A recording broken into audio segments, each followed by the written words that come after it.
Okay, we are on episode 3. Thanks for coming and hanging out again, Chris. We have a exciting episode today. We're talking about coherence and what makes that coherence tick, right? The science behind the coherence. And so, welcome to episode 3, and I think we're gonna just get right into it. We're talking about. Go ahead. What are we talking about?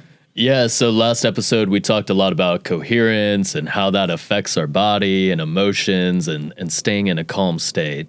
And today we kind of want to go over, okay, what are the minerals? How does our body influence it? How does our heart, the physical organ, work? How does the brain work? And start to piece all this together. So if we can understand our physical body, then we can also understand our emotional and spiritual bodies as well. Okay, that's interesting. Well, I'm excited to hear more about it, and so I think that for this episode, if you're interested in learning how to increase the performance of your body systems, and there's certain inputs and outputs, just like we've been talking about, the inputs being exercise, diet, and all those things. But today specifically, we're going to talk a lot about the what is inside of a diet or what's important inside of that diet. So maybe we can just get right into some of those things. Yeah. And kind of the most important question we're going to answer here is we can all get ourselves into coherence. Maybe we got done with a sound bath and a sauna or a gym session, and we're feeling pretty good about ourselves. But we also understand that if we are dehydrated, we drank 2 or 3 too many coffees, maybe you smoked a pack of cigarettes, how exactly is that affecting us? We know we're not going to necessarily have as harmonious thoughts, right? And so that kind of brings us into the first part of today's episode is what exactly is coherence from that physical cellular level? And it's really just going to be, is there cross communication between all parts of our brain? Is there cross communication between our heart, our thyroid, our brain, our gut? All of these things, if they're in discoherence, we're not going to be able to make great decisions. We've all had an experience where our gut tells us one thing, our brain tells us another, and our heart wants to drag us in a third direction. Yes. And we're like, oh, wow, well, my brain says this, my heart says this. I don't really know what to do. I'm not in coherence. And oftentimes we just kind of pick one. Well, follow your heart, follow your gut, think about it, right? And instead of getting in coherence and then everything starts to get aligned and the decision is easy, it's instant, we don't even really need to think about it, that's kind of the power of coherence. So it's when everything's talking together, those coherent patterns, everything's firing, and the communication between your organs and your cells is working very efficiently. So you said heart, brain, thyroid, gut, right? Are those the major body systems?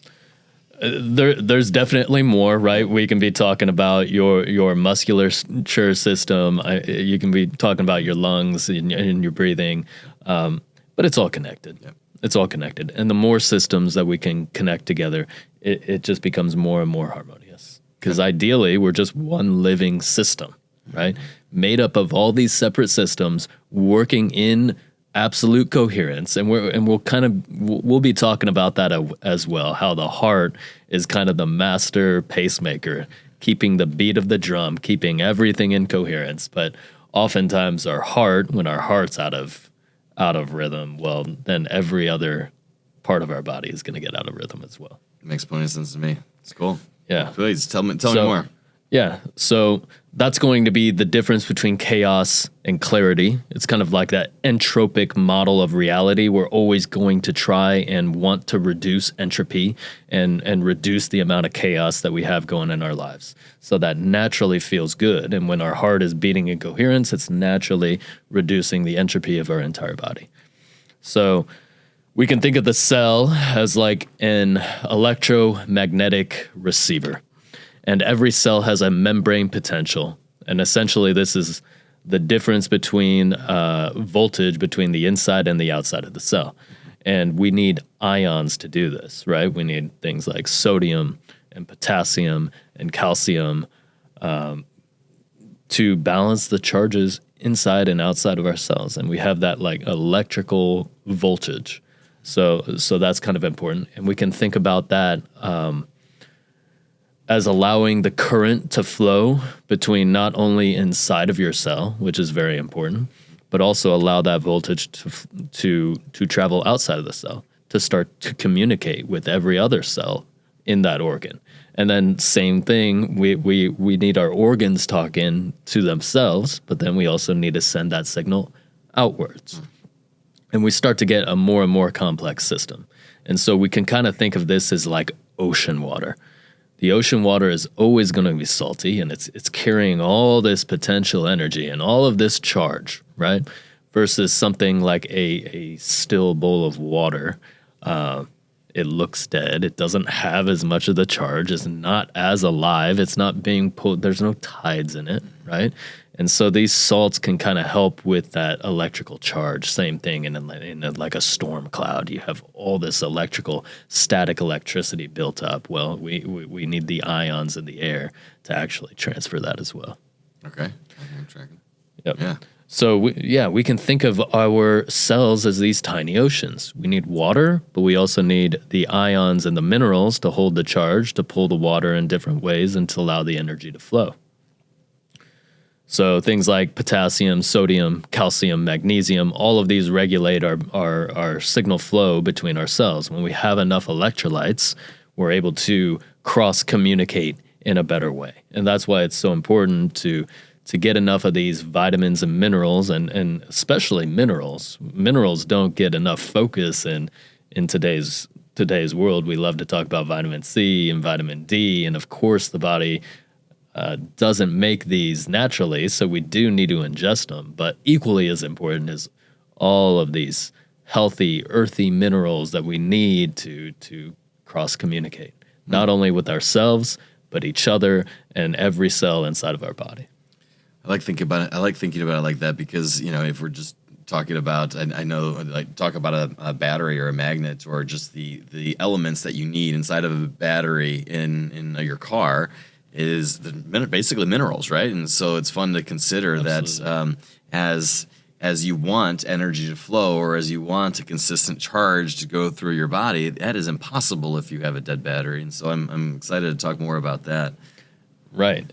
And that's often a large cause of anxiety, is we're just missing these minerals. So the body wants to fire off a response, but we don't have the minerals, or it's acting slowly, or now there's not that communication, right? Like we were talking about, we have that disconnect between the heart and the mind saying different things. Well, oftentimes we can also attribute a lot of that to just not having the proper minerals in our body, right? Yeah. We told ourselves we wanted to be stressed out with caffeine, but then we're also trying to make a calm decision for our kids.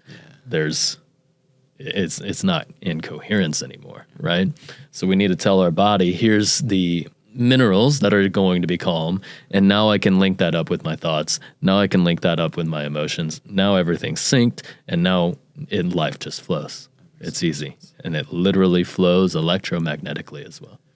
So, Chris, you're a smart guy, and we're going to have smart people listening for sure, but there's also the element of people just not knowing, right? And so when people don't know the downside effect of these things, before we get into some of these individual requirements for those positive and negative charges, taking a multivitamin may not be doing what you think it's doing, right? And a lot of these drugs that are being prescribed are stripping your body from a lot of the nutrients and the minerals and things out of your body. So it's very valuable before we go into the individual nuances to actually know. So there's tests that are available for these types of things, correct? To check your nutrient levels, your mineral levels, and figure out where you're deficient in these things, right?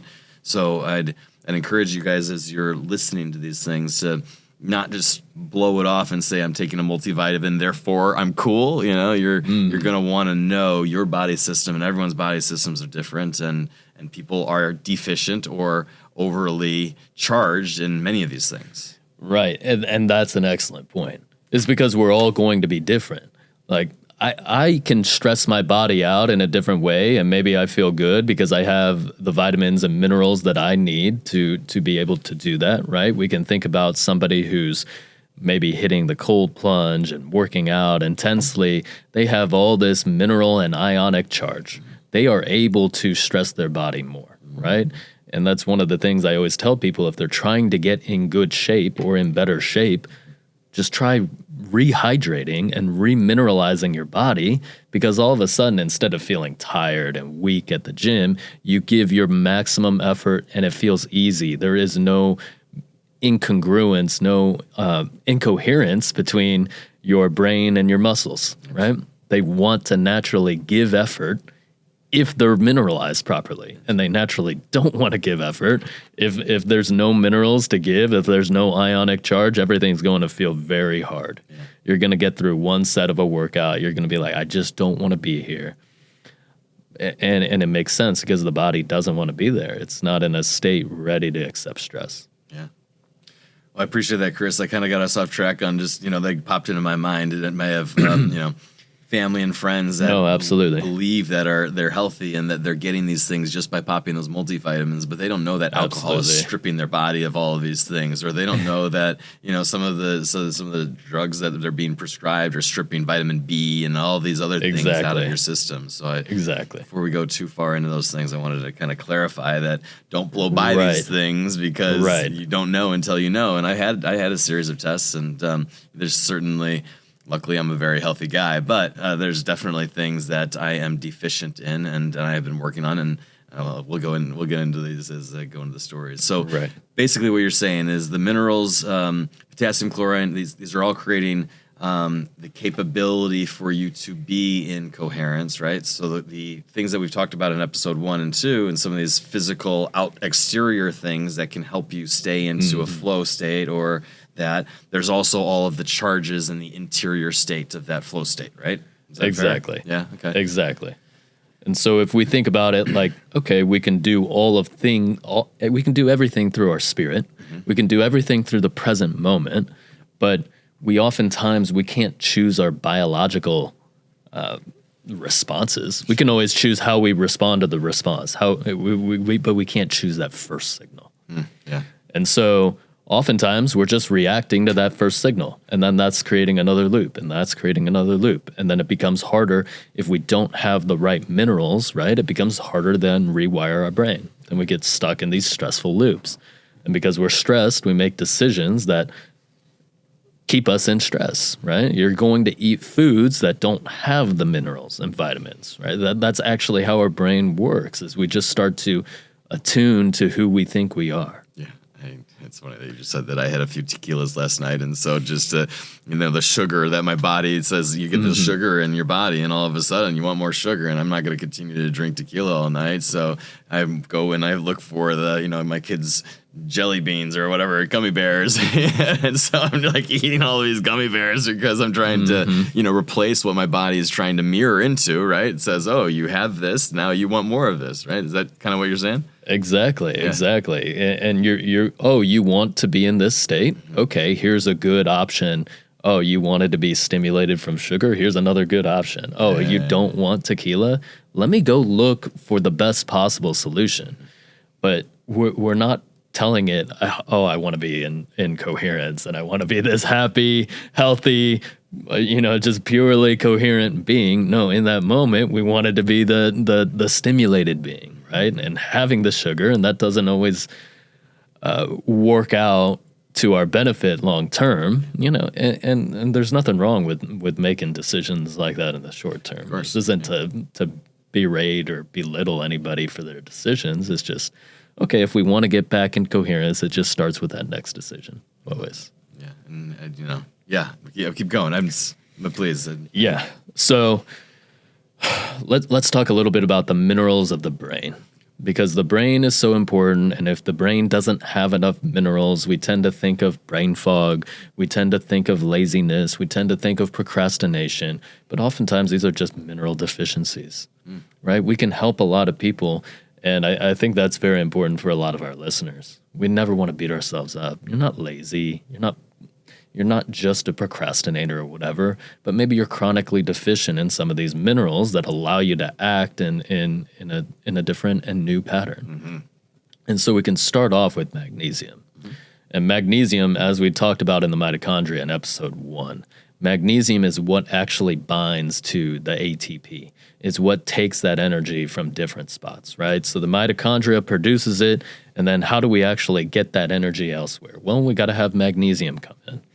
And so most people are magnesium deficient to a high degree. Most people are vitamin D deficient is another big one, right? And those are two that most people don't get enough of. And magnesium, we also get it when we connect to the earth barefoot. This is one of the reasons why grounding can be so beneficial. The earth naturally has a lot of magnesium, and actually the ratios fluctuate. And so at night, it will actually produce more magnesium, and it aligns with us getting a little bit more tired at night and sleepy. And so even living in coherence with the earth, right? Not only are we talking about our body, but now we're talking about how can I live coherently in society, but also how can I even live coherently with the earth? So we start to see how spirit kind of starts to connect all of us. We start to become a team instead of this competitive environment that we find ourselves in. And so magnesium deficiency is one of those things that's going to cause a lot of competition. It's going to cause things like greed and lust because we don't have that energy to kind of overcome that initial response. That's deep. Okay. So the cellular function flows, and the lack of flowing of the cellular function is formed by deficiency.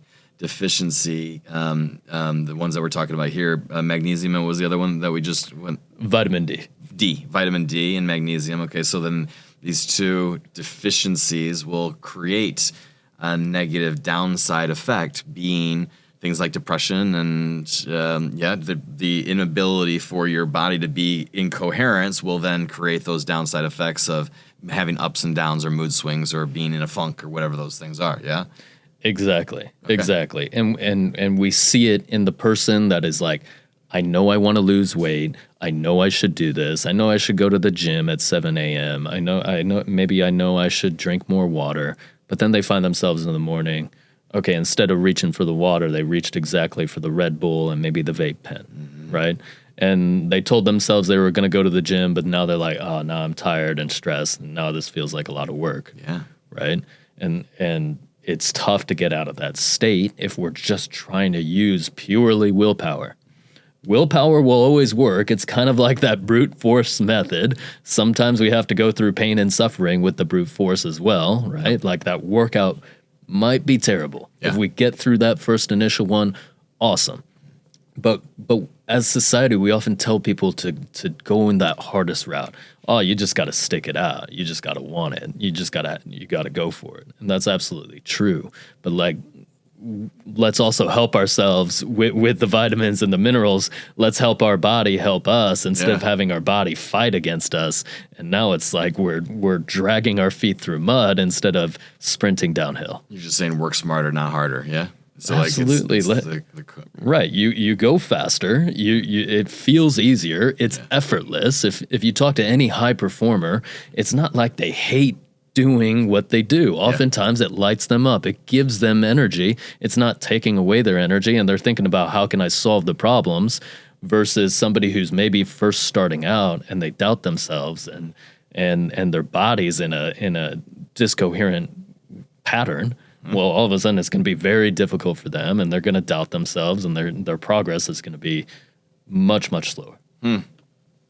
That's interesting. So, work smarter, not harder. So build up your building blocks, make sure that your building blocks are there, and then do some of these practices, because you're either in coherence or you're out of coherence, and you're either in coherence within your body state, or you're in coherent or in or out in your body state, in or out of your mind state, or in or out in your spirit state, right? Exactly. So it's interesting. So just like in a business analogy, and so I have a deal that I'm actively working on, actually, and I am not a subject matter expert on the real estate use case for this thing. And so what I did first was I went to my investors and said, I am so excited. I know for a fact I got a really great opportunity here. And all my investors are like, okay, let's hear about this really great opportunity. but I'm not really a subject matter expert on what that great opportunity is. So I didn't have the work done prior to this. And now I'm creating more imbalance in these conversations because though I know that I have a good deal, I don't know about this piece enough to be able to say with absolute certainty. And so though these, both of us feel like both the investor capital partners and me are like kind of balanced, teeter-tottering and out of balance, trying to figure out, okay, well, that it's kind of here, but right. If I would have built the building blocks before I went and started this action and this action, then I would have had significantly more success. Exactly. And those building blocks are like those minerals. If we just kind of place those minerals, now we have that spiritual idea, okay, let me go to the gym. Let me get in really good shape. Oh, but I love that. if I didn't put those mineral building blocks, I get to the gym and it feels hard. It feels forced. Maybe we have a side pain, and injury starts to show up. The world is going to give us different scenarios. It's like, do you really want it? And of course, we can keep pushing through it. But if we just placed a little mineral building blocks and all these helpers along the way, which would kind of be like maybe bringing in a subject matter expert who knew exactly about that specific type of real estate, because you could see the crosstalk between your spirit and the spirit of the deal.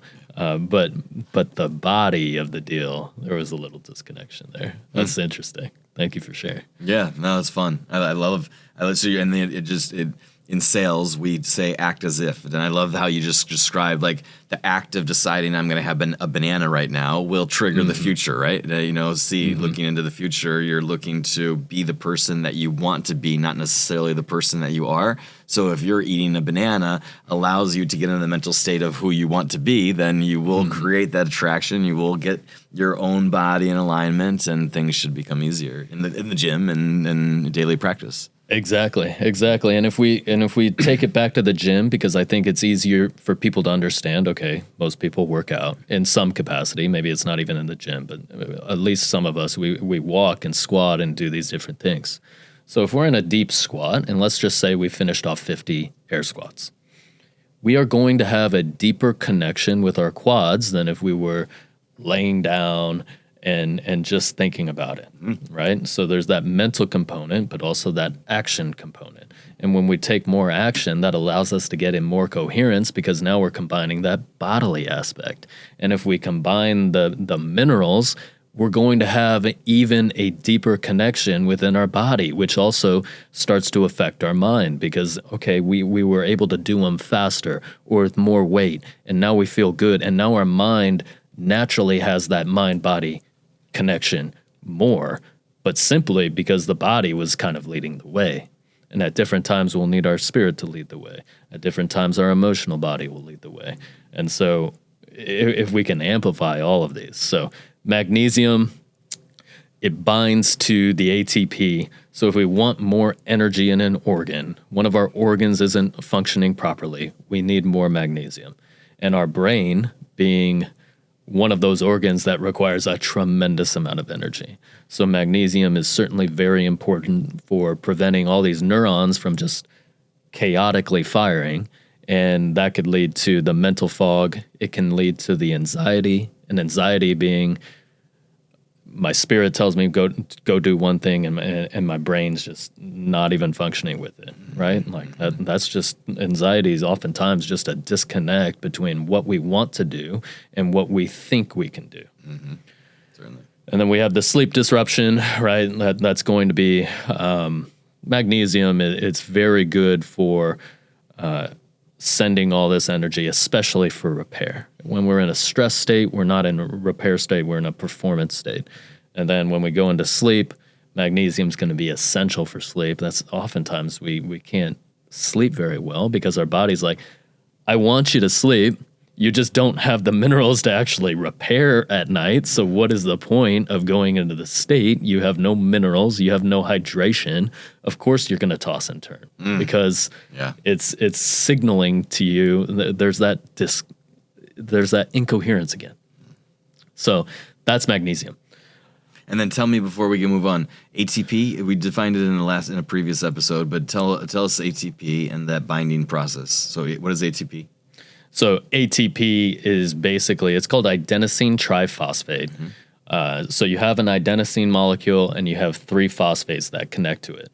And basically, when it gets to the area that it needs, energy in the body, it becomes adenosine diphosphate. One of those phosphate bonds breaks off. Okay. That actually releases the energy, right? And so that's how it works. And magnesium acts as kind of that binder, right? How do we actually move this ATP molecule, right? That's amazing. Thank you. Okay. Yeah. And so next up for the brain, we have choline and DHA. Okay. And so choline, it builds into acetylcholine, and this is kind of the neurotransmitter of attention and memory. And in just a second, I'll go in a little bit deeper on choline. And then DHA, docosahexaenoic acid, is basically, we can think of that as like an omega-3.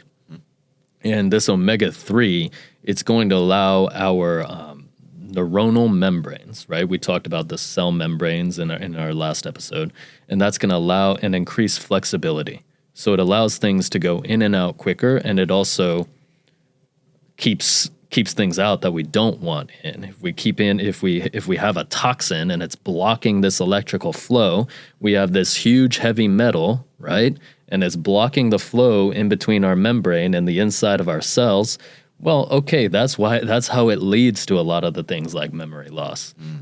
We're not actually losing the memory, but we're getting in a state of incoherence where our electrical flow, our electrical charge is being drawn to this heavy metal instead of going where it needs to go in the body. And so in the brain, which is completely electrical, you could start to imagine how a heavy metal in the brain can start to affect your performance extremely poor.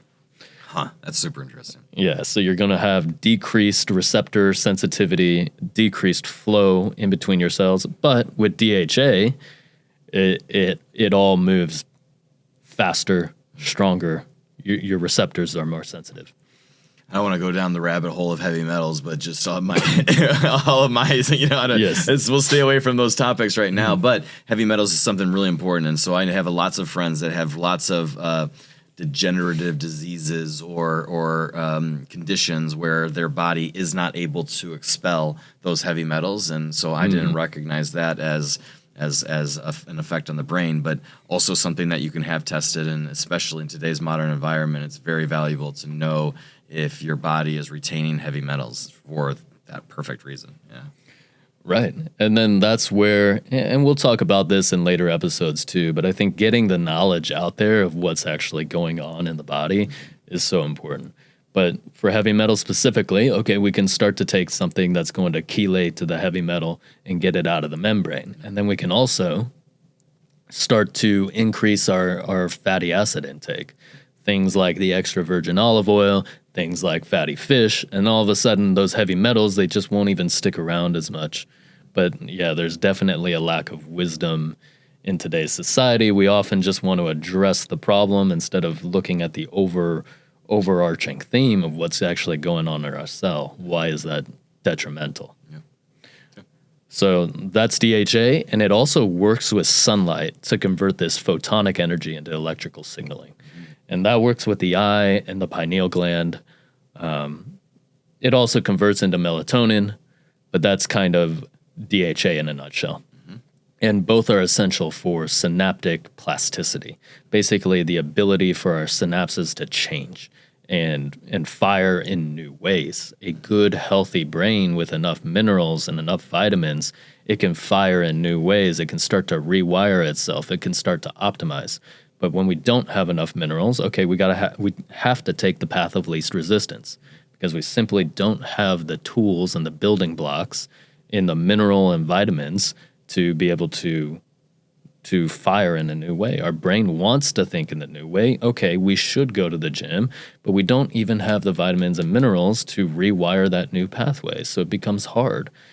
Something shows up during the middle of the day. Your car won't start anymore. Like your brain and the world will find a million different reasons to not go to the gym when you can't build on a new pathway. So That is choline and DHA. They create the physical structure of communication in your brain. And without them, the wires in your brain, as well as the signals, they'll both degrade. And that leads to things like poor memory, slow thinking, and disconnection. And we can start to think of acetylcholine as if it's a volume control on the TV. So if I'm watching a program that I want to watch and it's really interesting, maybe I want more volume, right? Maybe I want to listen to it if my TV is always on. And if it's a program, it's commercial. It's an annoying commercial. I don't want to listen to the song. It's something that I don't even prefer or want in my life. Well, now I need to turn the volume down. And that acetylcholine basically helps us. Okay, it's a program that I want. That's beneficial. I said I wanted to go to the gym. Let me turn that volume up, right? I said I didn't want to eat potato chips and ice cream for dinner. Okay, let me turn that volume down. And so that helps us rewire and increase our neuroplasticity in that regard. I understand. So next up, we have B vitamins for the brain. And this supports methylation, and that's basically the regulation of DNA repair and neurotransmitter production. And it reduces homocysteine. And homocysteine is something that it's kind of like a toxic byproduct. We don't necessarily want it in our brain. And so we can think of B vitamins, they're like the co-pilots for our brain. And they're helping with the chemical reactions. And the way that I like to explain this is if I'm in the kitchen cooking and my burner's always on and I have to go chop an onion and then put it in and I got to chop the next ingredient, well, my onions might get burnt while I'm chopping the next ingredient. And then I need to put the steak in at the right time. Well, all of a sudden things might not just be cooking, but if I have a sous chef, right, like the B vitamins, and they're, okay, I need the onions right now. Boom, onions are ready. Okay, give me the butter. Butter's ready. Okay, give me the steak, right? And I can put everything and I can just focus on mixing all these ingredients, which the brain is good at, versus having to stop and multitask and disrupt the rhythm. And now you're not in cadence with your thoughts, with your emotions. Everything's kind of you can always make it work, but maybe you got to turn the heat down. Maybe you can't cook as quickly. Maybe your output isn't as good. So B vitamins help maximize your output, and they also help support the methylation process, which is going to repair our DNA. Okay. Yeah, makes sense to me. Vitamin B, I mean, B3, B, are we going through and labeling all the different Bs? B6, B9, and B12? Those are the primary ones? Are there other Bs? Absolutely. Okay. So at least for the brain, and we don't need to go into the details of all of them, but B6, B9, B12, they'll be especially helpful for the brain. Okay. But the other B vitamins, right, like B1, for example, is going to be helpful in different areas, right? They all play a role, and they're all part of that sous chef type role. And so so vitamin D, we talked about, that comes from the sun, and we didn't talk about, did we talk about where we were going to get DHA and choline? So DHA, we can get that from, we can think of it as omega-3s. So things like pasture-raised egg yolks, things like fatty fish. Okay. And then choline, we'll also get that from the egg yolks as well. Egg yolk. I eat a lot of egg yolks, so I'll be good on that one. And you said fish, so salmon and any of the... Exactly. Yeah. Salmon, sardines, mackerel, things like that. Okay, super. And then vitamin B, where's our best source for vitamin B, B6, B9, B12? So a lot of B vitamins, they're going to show up in things like deep red fruits. So we can think of like maybe pomegranate or cherries, blood orange. And it's also going to show up in blood. So things like ground beef, steak, again, the egg yolks, a lot of these animal products will contain a lot of these B vitamins. Okay. Fantastic. And yeah, we'll kind of get into that a little bit deeper. But that's the brain. Is there anything that stands out to you there before we move on to the heart? No, I think I get it. And so the regulation of the DNA repair, and then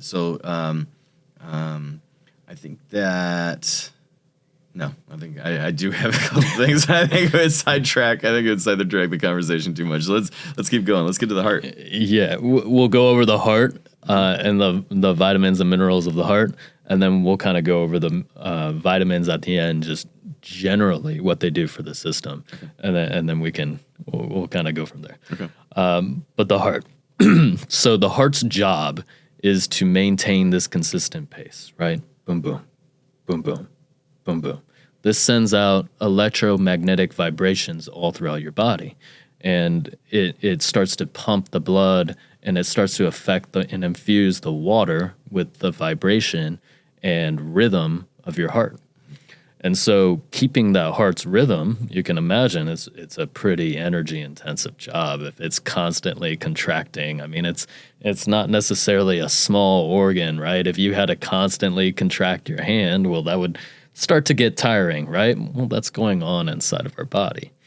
And so when you can kind of do a simple test, like when you have very good muscle and you can make these strong contractions, okay, your heart's also going to be in a better shape, right? If you can close your hand and it feels easy, but if your hands are stiff and it feels slow, well, your heart might not be getting those same vitamins and minerals that it needs to function appropriately.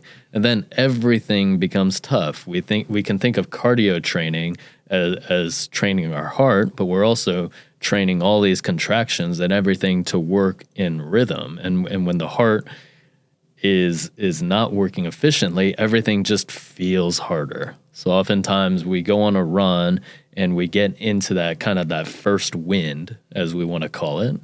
And once you get past that and that kind of feels tough, well, then you get the second wind and now it feels a little bit easier, right? And so when we're working with the heart, everything is just going to feel easier. And our body, our minds, and our spirit, they can all communicate to each other better. They all have this coherent rhythm. Everything's a little bit easier. So what minerals do we need? And there's several here that are very important. So mainly we're going to be talking about potassium, sodium and chloride, and calcium. Okay. Yep. So let's start off with potassium. This is another one that most people are deficient in. And again, we can get it from the earth. So this maintains the electrical gradient that allows the heart to reset after each beat. And I'll give some examples that paints a better picture here, but it's required for smooth and steady rhythm. And so if we don't have enough potassium, essentially when our heart contracts, it needs to get ready to contract again. And potassium comes in and helps our heart get ready for that next contraction. Now, if we don't have enough potassium, what's going to happen? Well, it might take longer or shorter. Our heart starts getting erratic. All of a sudden, these contractions are not necessarily in rhythm anymore, and the body's fumbling to get all of these minerals into the body and out of the cells. Okay, there's chaos going on. But our heart still goes on beating, but now we're not going to have as coherent of a signal. And so potassium's that natural pacemaker. It keeps the rhythm. Can I clarify, because you said this twice so far, and so so you say that you can get potassium from the earth. So how do you physically get potassium out of the earth? Is there a physical transfer? You suggested in magnesium that you walking outside barefoot that you could just pick up magnesium. Is that how that works? Yes. Well, you can pick up ionic charge, right? Okay. For things like moving water. Okay. So for example, if you go soak in the ocean, you're naturally going to get some of these charges over, right? When you are barefoot and through the sweat in your feet, right? You have that water charge. Mm-hmm. And that's why we often sweat on our feet, is because we need to create that charge to connect with the earth a little bit. Now, of course, it helps when we're in a high charge environment like the ocean, the sand, maybe we're in the rainforest or the jungle, and it's going to be hard, even if we're walking barefoot, but we're walking barefoot on the sidewalk of New York. Mm-hmm. Well, We'll still get a little bit, actually. The sidewalk is still connected to the ground, right? Even things like asphalt. But it's just not even going to flow as much, right? And so connecting with the earth in different ways, right? And it can be sitting under a tree. It can just be in the presence of nature, right? But especially with flowing water is going to be beneficial. Okay. All right. Thank you. I just kind of sidetracked there. So potassium allows the heart to reset its beat, and it allows the coherence or the steadiness of the heartbeat itself. So potassium is obviously essential. And bananas, I know bananas for potassium. What else? Where else can we get potassium from? Yeah, bananas, things like coconut water. But again, if we can start to do mineral soaks, right? Things like that is going to be how we actually get more potassium, because potassium is one of those things where I don't know if you've ever looked at the potassium content of food. It's very low. We say bananas are high in potassium. Well, given our chaotic lifestyles, they're really not that high. The amount of bananas that you would need to eat to really get the potassium that you need, I'm not going to be over here eating 15 bananas. I don't really know, there's a lot of sugar and things like that as well. Sure. So getting that, but one of the largest food sources is actually going to be a lot of our herbs and spices. Okay. So you can think of things like cumin, cayenne pepper, ginger, all of these things. They are higher in potassium than most of our traditional vegetables, fruits, and meats. Okay. So herbs and spices, always important to cook with. And we can think of herbs and spices. You mentioned taking a multivitamin. Well, the nature's multivitamin is going to be the different herbs and spices of the world. Okay. So that's super interesting to know. Okay, so tell us more. Yeah. Next, we have sodium and chloride. And so this is basically what creates that charge differential needed for a signal to move across cells.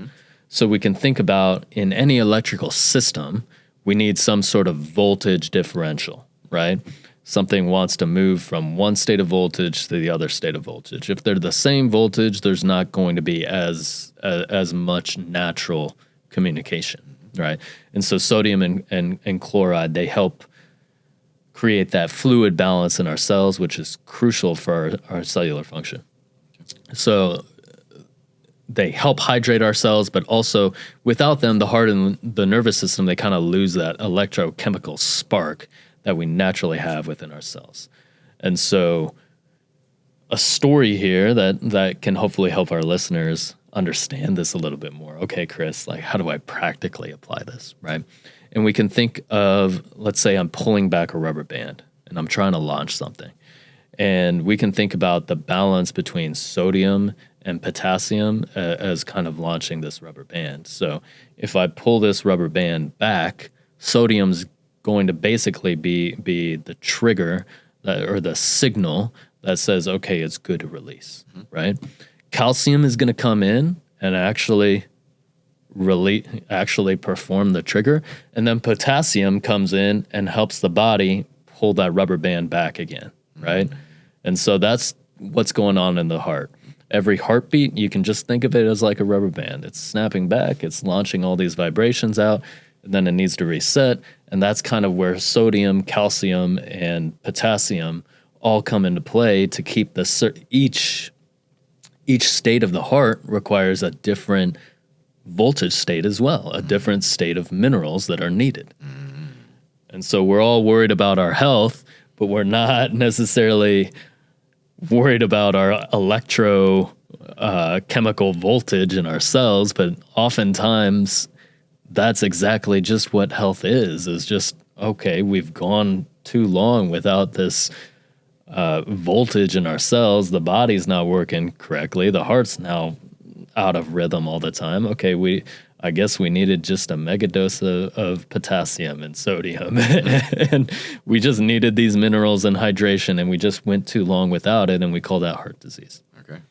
Wow. Yeah. Okay. So we just went over calcium, but it kind of triggers that contraction of the cardiac muscle fibers. regulating the timing and the force, right? So sodium, we can think about it like if we're a sprinter on the blocks, right? Sodium can be like the 3-2-1, and then at the 3-2-1, the actual trigger is going to be okay. They pop the starting gun, right? Yep. And you're saying calcium is the trigger? Calcium's the trigger. Okay. Yes. Okay. Yes. All right. And so it's also important to note here too, because a lot of our listeners might be like, well, I don't really eat a lot of minerals or whatnot. It's also important to know that our body is going to try and recycle as many of these vitamins and minerals as it can. So our body it produces just a crazy amount of ATP. And obviously, we're not ingesting just a crazy amount of vitamins and minerals. We just need a little bit. We need to help it, and it's also going to recycle a lot of those vitamins and minerals too, provided we're not in a state of stress.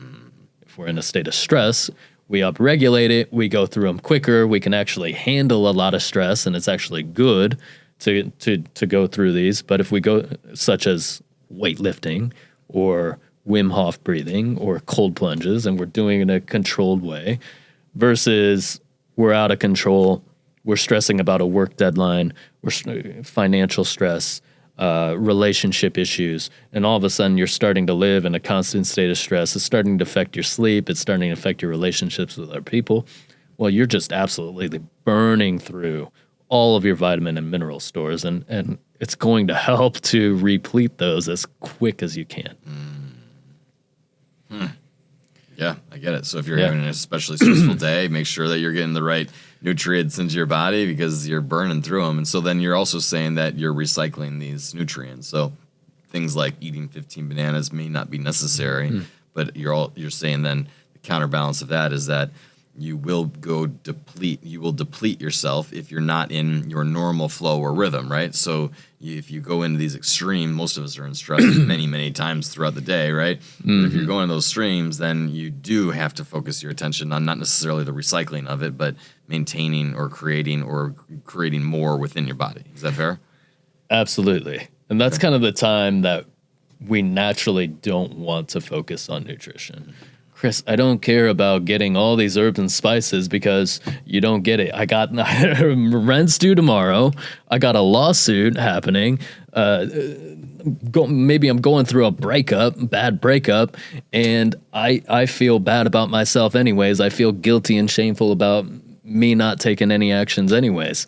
And oftentimes, like these herbs and spices could actually help tremendously to at least help you focus on that next item that you can take to solve your own problem. But that's the exact time when we don't want to take it naturally. Yep. So, and then lastly, for the heart, another important one is going to be the electron transporter. We call it coenzyme Q10.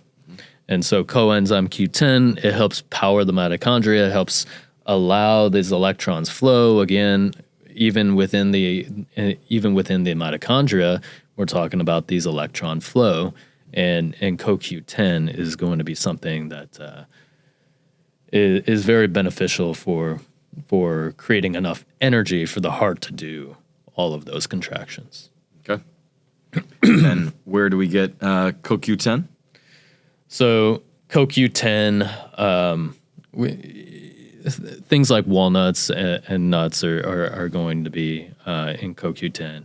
Pasture-raised eggs, right? Another big one. So there's lots of sources. So oftentimes we're not too deficient in this, but we get it naturally throughout our diet. But a few places where it doesn't come from, right?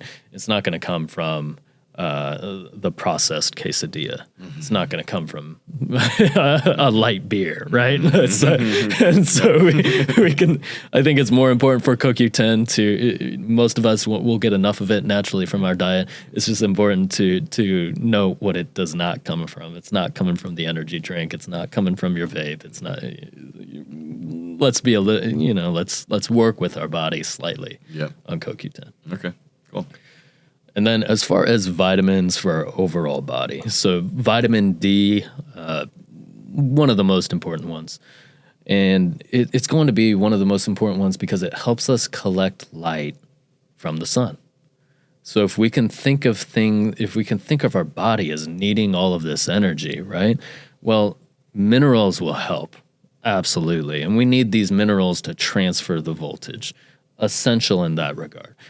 But we can also think about these different vitamins that are also going to help our body with that charge. And so if we can collect energy from the sun, we'll call it vitamin D, and be able to store it in our body, okay, well, this helps our body come in with the vitamin D. And anytime we need like a little bit of energy boost within the body, okay, vitamin D, right? Mm-hmm. And so most of us are chronically deficient in vitamin D, and we're covering up in the sun, and we're avoiding the sun, and there's some things to be cautious of for sure with the sun. But overall, it's massively beneficial, and the benefits outweigh the negatives for sure. And so when we don't have enough vitamin D, it supports our hormones. It collects in our bones, right? When we have nice, strong, tall bones, that's a lot of electrical charge that we can draw on too. When our body's in a pinch, it can go into the bones and it can pull some charge out as well.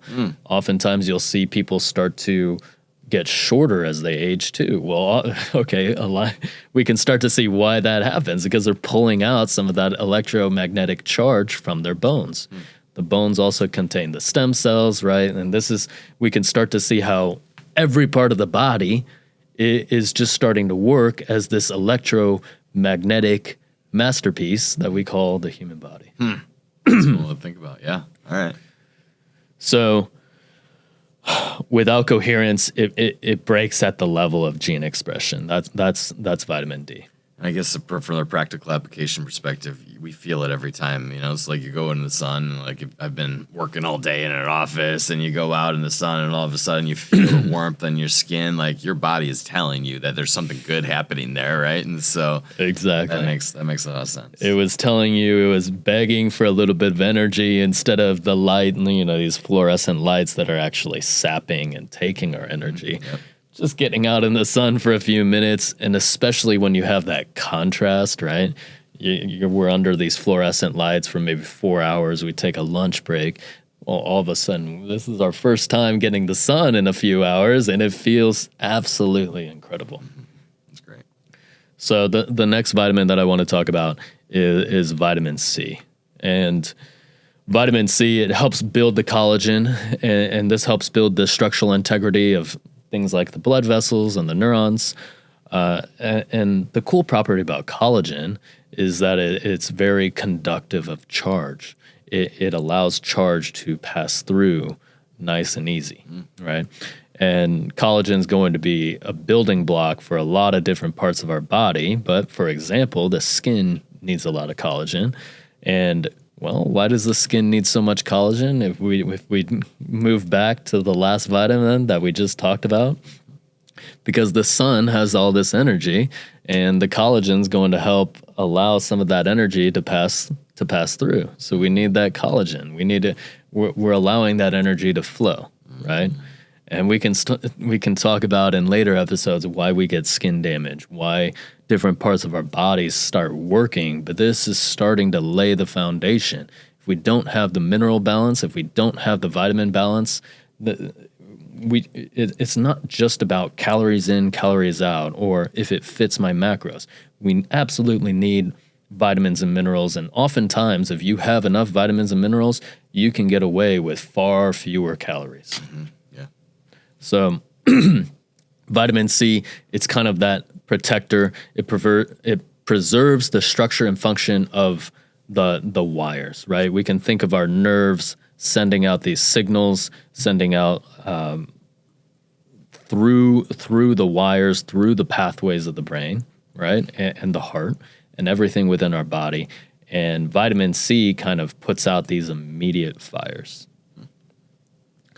Vitamin E and selenium, very cool mechanism here. They work in conjunction with each other, so they kind of protect the cell membrane from oxidative damage. And we can think of them as like a shield and a stabilizer. As I like to say it, the best example that I have is we can think of like a sound system, right? Or we can think about this sound system, and it has a bunch of wires, right? Well, they're coded. They're coded to make sure that these wires don't spark, right? And we can think of that as like vitamin E. Well, if we have all of this imbalance in our bodies, sometimes or we don't have enough vitamin E and it's starting to get stripped away, it might spark and cause, a little bit of heat, a little bit of fire. That fire we don't want it destroying the sound system, right? And so selenium is kind of like that backup. It's watching, it's looking at these wirings, and if these electrons start going off in incoherent ways and they start causing damage, start causing fires, selenium is thankfully there as like the fail-safe. It comes in with the fire extinguisher, puts out the fire. Is selenium the rock? Is that the white rock that am I thinking selenium, right? The crystal looking rock? I'm not actually sure what it looks like. I know what it does in the body, but I'm actually not sure what it necessarily looks like. I'm imagining a selenium crystal, but I could be completely off. Okay, so vitamin E and selenium. Selenium acts as the fire, that white stuff that comes out of the fire tank, exactly. Right? Yeah, okay. So it'll just keep the electrical charge inside without destroying the outside of the body. And then the vitamin E it's like an oil. It's like it keeps it surrounds the membrane in order to keep things from coming in or keep things from going out. Is that fair? Is it an oil? Well, it's fat soluble. Okay. So it's carried through these different fats into the cells. But more so, we can think of it as it gets broken down in the body. We can just think of it as like that protection. Right? We can to prevent those initial fires in the first place. Because as we mentioned in the first initial episode, this kind of links it back to the mitochondria again. If the mitochondria are constantly, they're the ones in charge of all this flow. We can see that our body, everything's designed in our body to create electrical and magnetic coherence. And the mitochondria are actually the ones that are listening and adjusting at all times, kind of trying to react to whatever actions we're doing, because it doesn't know what we're going to do. We might decide to drink a lot of water one day. We might decide the next day not to. There might be traffic one day. There might not be traffic another day. We might have to skip lunch. We might not have to skip lunch. It's not like we're living this same day over and over and over again. Although, if we have the same loops, a lot of our actions will repeat. A lot of our emotions will repeat, and we can get stuck in there too without that balance. So part of it's the balance of the mitochondria in the present moment, and our body just becomes one big, essentially store of memory and store of balance. Okay, mitochondria, you need a little bit more of this. Okay, we have you. Right, but if we run out of these stores of vitamins and minerals, well, it's tough for our body to come in and help, and oftentimes it starts to even become a detriment. Okay, yeah, I'm checking. So where do we get vitamin E from? Vitamin E and selenium. Yeah, so vitamin E, you can get it from things like extra virgin olive oil, and then selenium. We can think of things like sardines, but also different organs, so beef heart, beef liver, things like that. Great. And then egg yolks, of course. Egg yolks are... Has it all. Eat more eggs. Yeah. Right. So you brought up something in the calcium side, that if you had too much calcium, then you have a problem. So can you overload your system with these things, or will your system be able to get rid of, like if you took too much potassium somehow, some way, or if you had, is your body able to naturally get rid of these things, or being deficient's a bad thing, but having too much, how does that happen? Yeah, absolutely. And this is one of those things, if you've ever taken a vitamin B pill, you probably know this process pretty well. But if you take a vitamin B pill, and oftentimes these things are just overloaded, and they're overloaded with the B vitamins because the body's able to get rid of them pretty efficiently. And so you take the B vitamin, and then next time you go to the bathroom, you might notice that your urine has changed to a different color, right? And so oftentimes when we have too much of a vitamin or mineral, our body is able to utilize the lymphatic system. Our body is able to utilize whenever we go to the bathroom and get rid of these wastes, as well as when we breathe out, we're breathing out a lot of carbon dioxide as well, and so products. But we also have natural detox pathways too. Just like if we have too much of a heavy metal, right? A heavy metal might not even serve any purpose, maybe in trace amounts. But if we have a heavy metal or say a microplastic, we need ways to detox those as well. And it's the same path if you get too much of a mineral. But by far the more common approach is, unless you're supplementing to a great degree, is too little of the minerals. Super interesting. So next, I kind of want to get away from the heart and the brain. So we kind of set the tone for the heart and the brain. And next is, how does that actually affect our thoughts and emotions? Because now, how do we bring that back to spirit? How do we connect? Okay, we know we have this symphony going on in our body, all these electrical signals going all over. How does that actually translate to a thought or an emotion? And thoughts we can think of as electrical. Thoughts are electrical. Okay. Emotions are magnetic. And so together, when you have an electrical and magnetic field, you start to create this coherent field within your body, right? And so your thoughts are generated by the neuronal firing. So we have neural networks in a lot of the organs in our body, especially the brain and the heart, and they are firing all these electrical signals between the synapses, and it's going to start producing all these different neurotransmitters, right?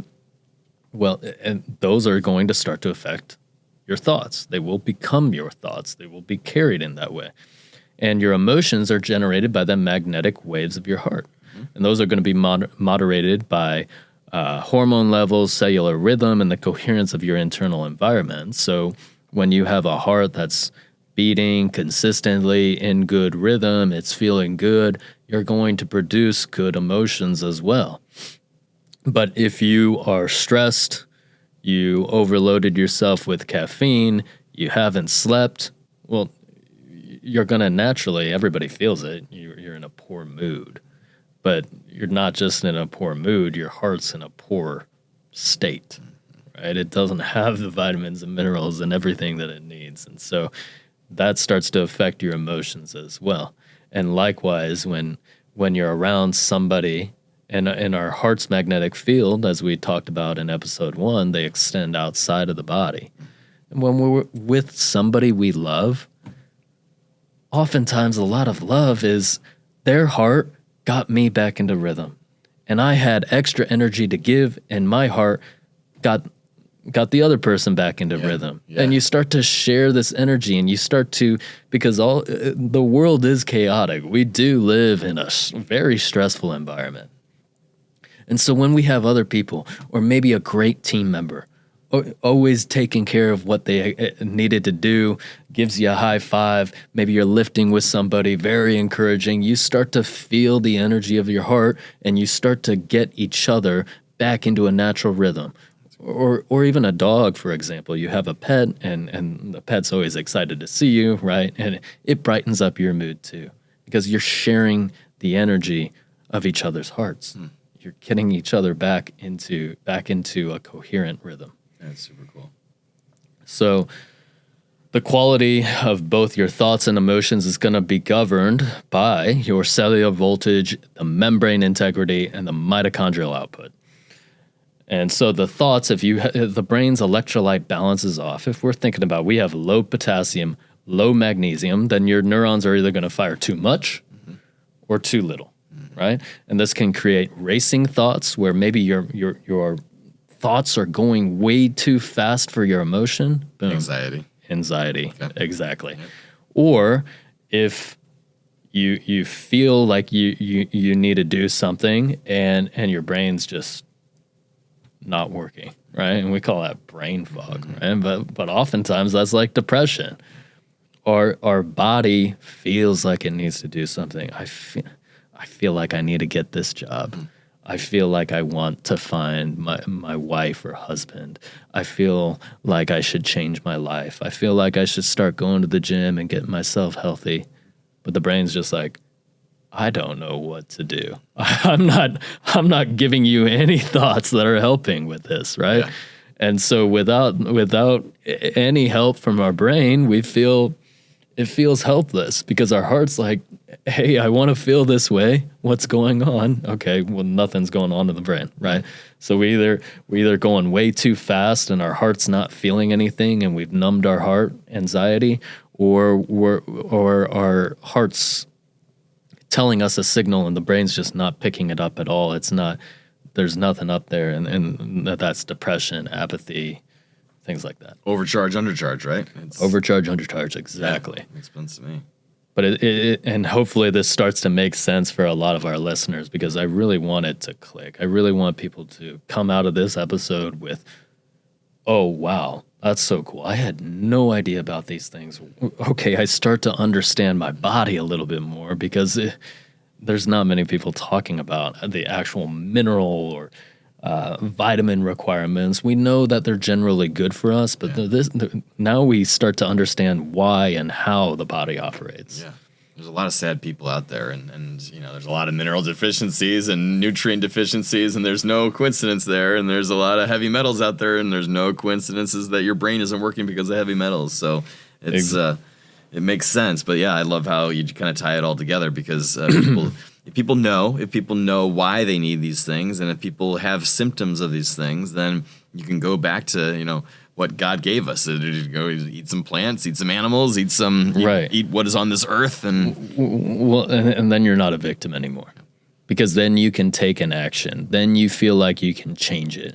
But oftentimes we're in this victim state where we don't have the wisdom to do what we want. We may have the will to act and to try different things, but it's the person you see at the gym, and they've been going to the gym religiously, and you see them, but then they're lifting the same amount of weight that they have for 5 years. And there's nothing wrong with that if your goal is to maintain or if you want to stay the same. But you see somebody who's trying to make a change and they just can't make it in their life. And oftentimes we don't actually think about how maybe the minerals and the hydration and the energy of our body is also going to be able to fuel our spirit, and that we need this vessel where energy just free flows. And we'll talk. We'll go into the present moment and anything of all of that sort. It's because then now we can start to troubleshoot. But now we understand the body, and now we can get into, okay, well, Chris, what happens if I have this problem? Where's the disconnect? Where's the disconnect between my heart-brain coherence, right? And all of that becomes an issue. So as far as emotions, so for example, if you have low ATP, right? We kind of talked about people wanting it, right? Like, okay, you got to have that will. Well, if you have low ATP, your willpower is going to be lower as well. Like, that's just part of it. When you have high ATP, you feel like not only can you attack the gym hard, but then you can attack the business deal, and then you can go home and still love your kids, and you can stick to your diet. It becomes easy. It all flows. When you have low energy, everything becomes hard. Even maybe doing a load of laundry, or grabbing the groceries, or finding time to get out of the bed, or even just seeing people that normally light you up, now it feels like it's taking energy. And so that's low willpower. The heart's rhythm, and we can think of the heart's rhythm as the heart rate variability that we talked about in the last episode. And it's shaping these cellular signals coming from your gut, your hormones, your minerals, your mitochondrial power. And the thing to note here, too, is that this vibratory energy, there's something called cymatics.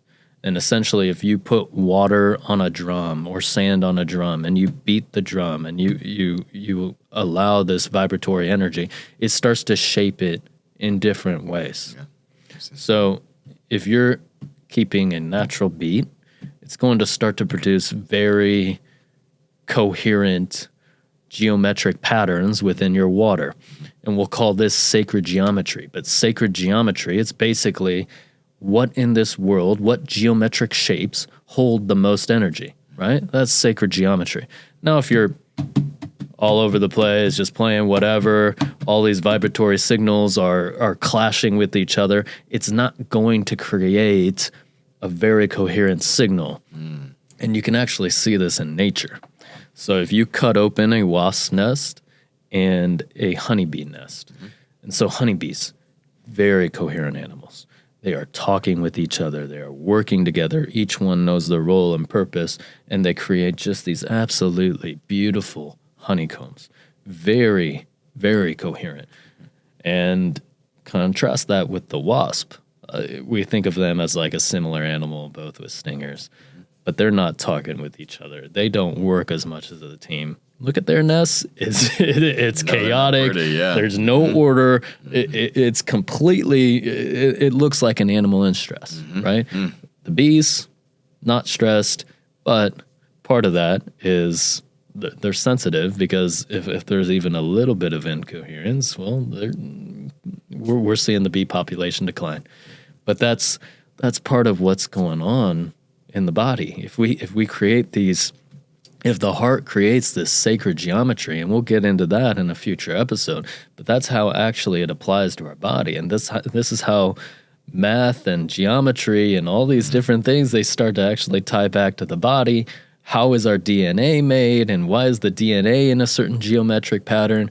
It all starts to tie together to energy, and how do we become a conduit of energy and spirit? I love that. I love that, the analogy of the beating drum and the sacred geometry. I've been spending a lot of time with the sacred geometry, but I didn't ever hear it framed that the reason it's sacred geometry is because it's the maximization of the energy structure or the holding capability, the battery capability of being able to hold a charge. Is that the idea? Or maintain the flow of a charge? Yes. Hold the charge, maintain the flow? It's the most efficient. If we have these structures that are built in as the most efficient ways to hold and flow energy, right? It wouldn't make sense. It's like Tetris when you're trying to fill all the gaps, right? That's what sacred geometry does. Versus if you put a square here and then a circle and then a triangle and you got all these gaps. Like, sure, your body's still going to work. You still have some energy in the system, but it's not as beautiful, it's not as rhythmic, and when you're in the state, when somebody is in a sacred geometrical state, you can feel it. They're radiating outwards. You can feel their heart. It feels good just to be around their presence, even being in the same room of someone with such an aura. You just immediately know. You immediately know, and it feels good because they're just endlessly giving you a great amount of energy.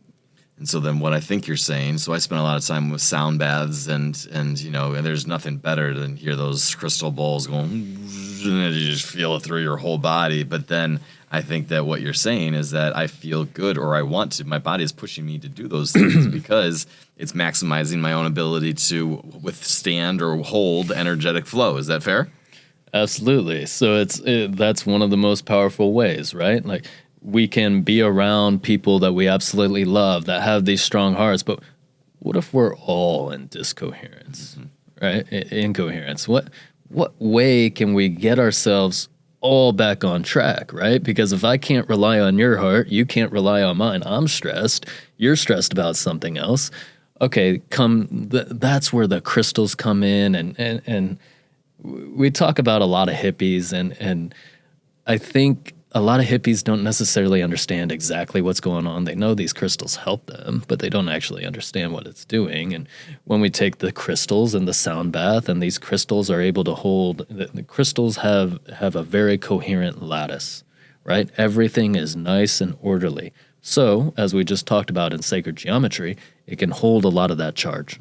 And so now if we put a coherent vibratory sound, such as the sound bowls, and we charge these into the crystals, all of a sudden we can start to get our own heart back in complete coherence again. And this is what I want to connect for people. This is like the beauty of it. This episode really is the one that ties everything that we laid out in the first episodes, brings us to this point. And then everything after this point is going to be, okay, how do I troubleshoot this system, right? If my heart's out of coherence, okay, how do I use these crystals to charge? How do I use different senses? What does fresh air do? What does the sunlight do? What does grounding do? Okay, well, now we can relate it all back to our emotions, all back to our thoughts, and all back to the cellular biology that is within our body. Well, it clicked for me, Chris. Like I read through today's notes, I was like, all right, I guess we'll do this one. But like all of a sudden, it's like, oh, okay. So especially tying the sacred geometry and the maximization of the crystalline structure or the efficiencies, right? We know that the efficiencies of all of life is that it go towards the path of least resistance. And so exactly your Tetris example of having holes inside of your Tetris, that is the path of the most resistance because you're not able to get through those holes. You got a gap and then you need that full charge. Exactly. You need the crystalline structure in order to do that. And then the cells are your version of crystals, right? They're moving crystals, but your cell is either going to be able to hold something or it's not going to be able to hold something. The crystal's either broken or in line with itself. So it all tied together. So I hope everybody else got that moment of clarity with these things. That's cool. Yeah. Thank you. Okay. So anything else that we gotta tie together here?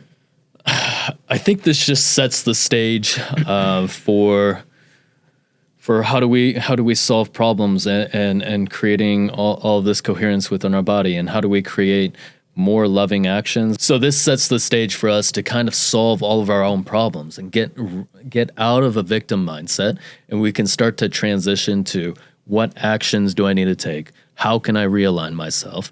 And if I put myself in a state of coherence, all of a sudden this coherent field, we're all energy, we're all affected around each other, and you open yourself up to a world of miracles. So, and I think in the next episodes, we can kind of go in, how do I troubleshoot this energy, right? We all understand some days we're higher energy, some days we're lower energy. How can I get myself back quickly? What are the most efficient ways to not only balance my biological coherence, but also my spiritual coherence as well? And we can start to live mind, body, spirit in this true sacred trinity. Well, I'm excited for another episode. Thank you for this one. It's this one. Hopefully, I got everyone else got as much out of it as I did. But now I understand the whys are like the building blocks, the foundational blocks, in order to get to the point where you can add to, and that added value is the work smarter, not harder. And so I'm excited to continue to work smarter, not harder. Thanks, Chris. Absolutely. Thanks, Dustin.